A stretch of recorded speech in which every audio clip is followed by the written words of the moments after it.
This is an EpiPen. It's used to administer epinephrine to somebody having an allergic reaction. In order to use it, you take this blue tab off, and then you're to administer the orange side to the thigh. So orange to the thigh, blue to the sky. To go in, I'm not going to actually hammer it in because it's $100 a shot with these. Once it's in, you're going to hold it there for about 5 to 10 seconds, so that way you're going to get all the epinephrine's going to get out and you're not going to lose any. In this video, we're going to be demonstrating how to do a roll and also how to pack somebody into a hypothermic wrap. Over here, we have the victim that needs to be rolled and a wrap. Generally in the field, the wrap would be used with a thermarest, a sleeping bag, and tarp. Today we're going to be doing with a blanket, foam roll, and tarp as well. We don't have that. Alright, so the victim is unconscious. So what we're going to be doing is we're going to be having our arm going through here. We're going to be grabbing onto close to the hip or the butt. We're going to be going up, supporting the head, and onto the wrap. Once he's on, we're going to be, he's going to be on the foam roll. We want to be careful as we were doing it to make sure that he was right on the side of the foam roll. We're going to be taking this, takes him around, arms over chest, keeping him nice and warm, and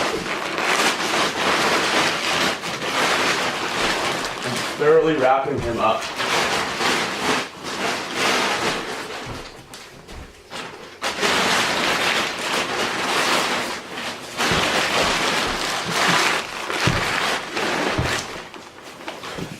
This keeps him nice and warm and out of the elements.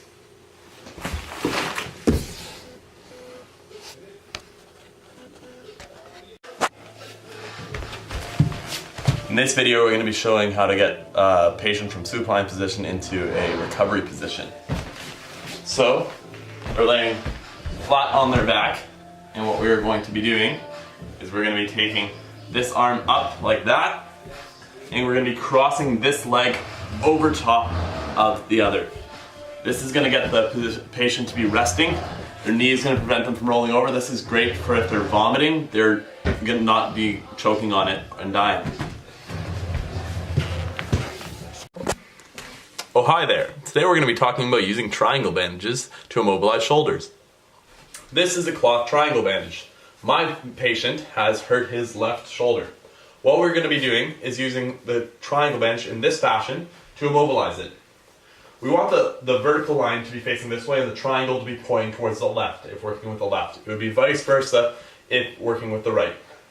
So I'm going to be putting one section of it up and over his shoulder like this, and still having the triangle point out this way.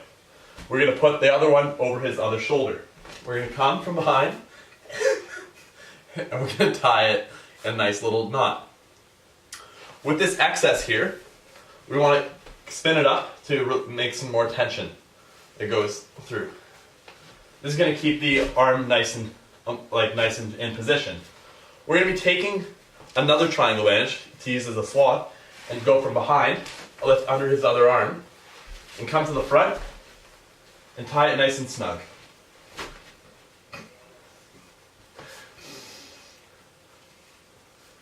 And there you have it. Immobilized shoulder using 2 triangle bandages. Welcome back on this installment of Woofer Videos. We're going to be showing you how to find blood pressure. That's fine. Alright, so we're going to be using a sphygmometer or blood pressure cuff. I think that's what it's called, the fancy word. And we're going to be going onto his left arm for this time. It can be done on either arm. We're going to palpate it until we find the artery and a pulse. Alright, I found it around his left bicep. On the blood pressure cuff, it indicates where to put it for the artery. So I'm going to be putting it on there, nice and flush on here, and wrapping this cuff around. With that, I'm going to be taking my stethoscope and I'm going to be putting it right on until I can find that artery again. So, from here, now that I've found the artery, I'm going to make sure the valve on here is done up tightly. and begin to pump until we get to around 180 to 200.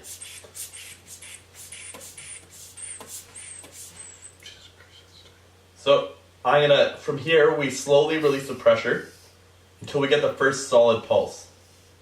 Okay, we got that first one around 122.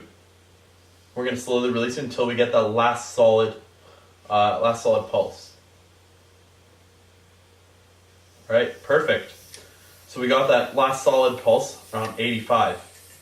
So that would mean his blood pressure is at 122 over 85. From here we can remove the cuff. You don't want to keep this on too long because it can cause some loss of circulation to the arms. In this video I'll be explaining how to do a tarp litter rescue in carry.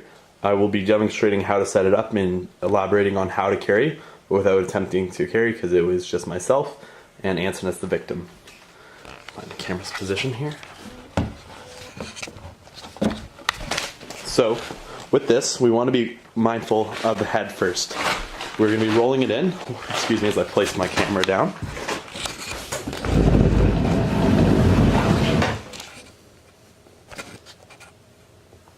Sorry about that, Jim. We want to be creating a V around the head. With the point coming out here, we're going to roll it in on both sides.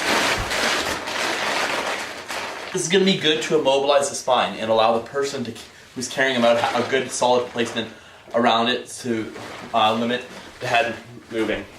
With this I want to be taking the end of it, throwing it over top here, and then packing in the sides similar to the way that I packed in the top of it. I'm going to keep his arms nice and over top of his chest here, and creating good solid handles on each side. The rest here is to carry. Essentially what I've done here is I've rolled it in so that way when I have probably 4 or 5 people on here, it'll be safe to carry him out. We're going to be doing the same thing around the feet too.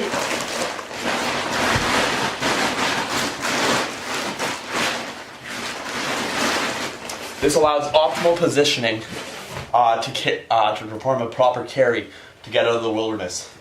Things to keep in mind is that you're always going to want one person designated to keeping the head immobilized to prevent further injuries to the spine or to the neck. Thanks for watching. Catch you next time. Weird caress.